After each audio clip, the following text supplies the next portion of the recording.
economic transformation through value addition. Government has introduced a number of measures in this year's budget designed to encourage public sector investment in key sectors of the economy on the basis that this will fuel growth and create much-needed jobs. Resurrecting the multi-facility economic zones first established by the MMD government is an important part of the plan to encourage investment in value addition. The minister said in his budget speech that he hopes to attract investment into the multi-facility economic zones by offering a range of tax incentives to encourage value addition, particularly in sectors like manufacturing and agro-processing. These include the removal of the 10% export duty on maize from 1 November 2021 and the removal of VAT on various agricultural equipment. Government also proposes to create new farming blocks to create the development of large-scale agricultural estates, marking a shift from previous government focus of small-scale farming. The minister said government will do away with the current Farmer Input Support Program and implement a more targeted and cost-effective new agricultural support program for 2022 to 2023 farming season. Finally, a reduction in corporate income tax from 35% to 30% for 2022 for most companies also aims to encourage the private sector to invest and come on board with in as far as economic development is concerned. Decentralization. Redirecting spending and service delivery away from central government to constituencies is an important part of the UPND's plans to empower rural areas and encourage entrepreneurship. To support this, the Honorable Minister has announced a large increase in the Constituency Development Fund, or CDF, from 1.6 million kwacha per constituency to 25.7 million kwacha per constituency in 2022. He also plans to move some functions previously managed by the central government through the district offices and local authorities, working through local communities using the CDF. This means the CDF has now more to do, such as building primary schools, teachers' accommodation, health facilities, small infrastructure, local courts, community boreholes, deep tanks, and so on. Empowerment schemes previously funded through relevant ministries are now going to come under the CDF as well. Implementation will start in 33 local authorities in 2022. Private-public partnerships. Zambia's debt obligations means government has little financial capacity at present to spend on large infrastructure projects.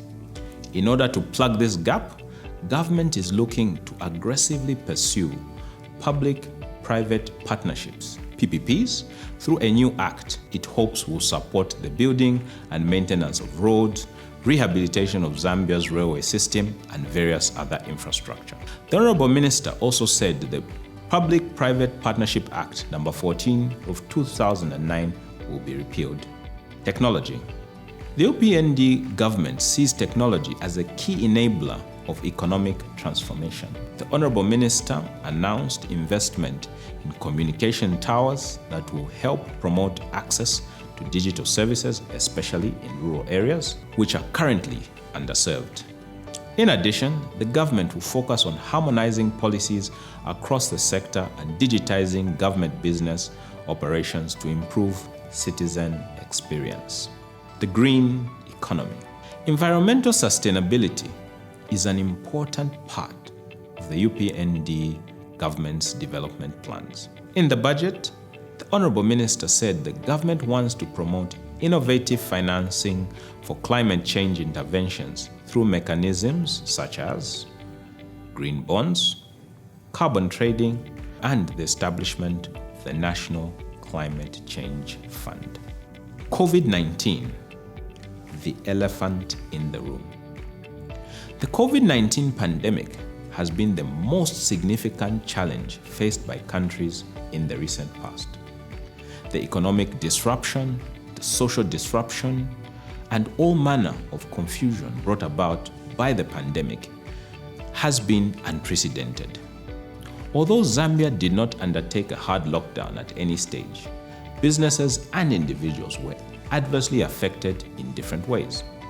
At present, with positivity and mortality rates at fairly low levels, the pandemic appears to be under control.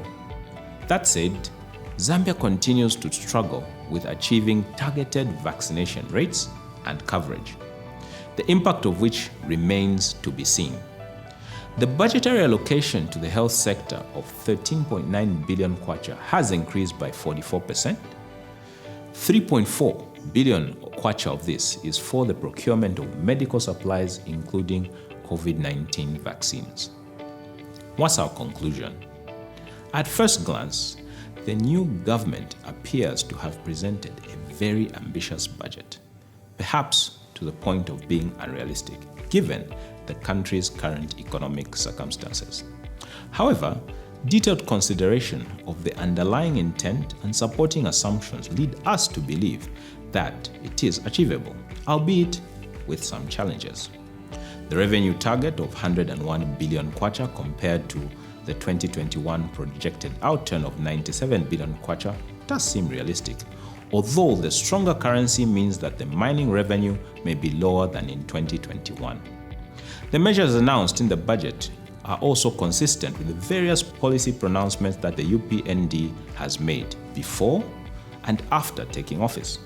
We believe that there's plenty of entrepreneurial opportunities for individuals and businesses alike if the budget is implemented as intended. The Honorable Minister has extended himself more than many anticipated, and we hope that this budget will kickstart Zambia's economic recovery. We iterate that keeping the COVID-19 pandemic under control is critical to ensuring that his plans are not derailed. Now it's all about implementation, supported by good governance, transparency, and accountability. Thank you.